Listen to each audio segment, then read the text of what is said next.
সম্মানিত সুধীবৃন্দ, আজকের এই ছোট্ট শিখন পর্বে 7টি শব্দের শুদ্ধ উচ্চারণ সম্পর্কে জেনে নেব। যে 7টি শব্দ আমরা উচ্চারণের সময় অসাবধানতাবশত অনেকেই ভুলভাবে উচ্চারণ করে থাকি। চলুন দেখে নেওয়া যাক। প্রথমে যে শব্দটি রয়েছে তার উচ্চারণ আমরা অনেকেই করি সম্মান, আবার অনেকেই করি সম্মান। মূলত কোন শব্দটি শুদ্ধ সেটি আমাদের বিচার্য বিষয়।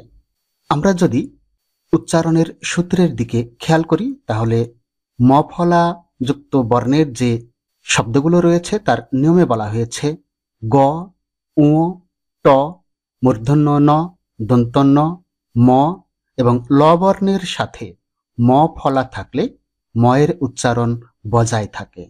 সুতরাং সম্মান শব্দটি শুদ্ধ উচ্চারণ। সম্মান নয়, হবে সম্মান। ঠিক একই সূত্র অনুসারে সম্মানী, সম্মানী নয়, শুদ্ধ উচ্চারণ সম্মানী।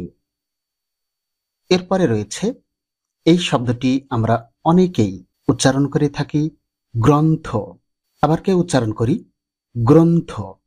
এক্ষেত্রে আমাদের আরো একটি শব্দ দেখে নেওয়া উচিত, তা হলো গ্রহ নাকি গ্রহ।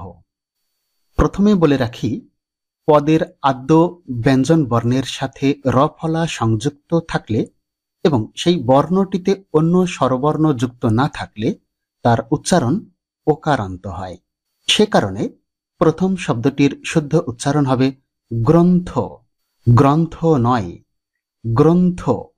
একই সূত্র অনুসারে দ্বিতীয় শব্দটির উচ্চারণ শুদ্ধ হবে গ্রহ, গ্রহ।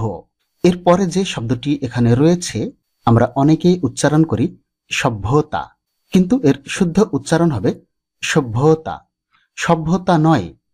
যেমন অত্যাচার এই নিয়মের অন্তর্ভুক্ত সভ্যতা। আমরা নিয়মটি পরে দেখে নেব। আরেকটি শব্দ, এই শব্দটিকে আমরা অনেকেই ভুলবশত সজ্জা উচ্চারণ করি, যেমন ফুল সজ্জা, মৃত্যু সজ্জা, যা শুদ্ধ নয়। উচ্চারণটি শুদ্ধ রূপ হবে শয্যা, মৃত্যু শয্যা কিংবা ফুল শয্যা। নিয়মটি একটু দেখে নেওয়া যাক। শব্দের আদ্য অয়ের পরে জফলা যুক্ত ব্যঞ্জন বর্ণ থাকলে অয়ের উচ্চারণ ওকারের মতো হয়। এখানে একটি লক্ষ্য করার বিষয় রয়েছে। সভ্যতা শব্দে আমরা প্রথমে স্বর অ বর্ণটি দেখতে পাচ্ছি না, মূলত দন্ত শয়ের সঙ্গে স্বর অ ধ্বনিটি রয়েছে।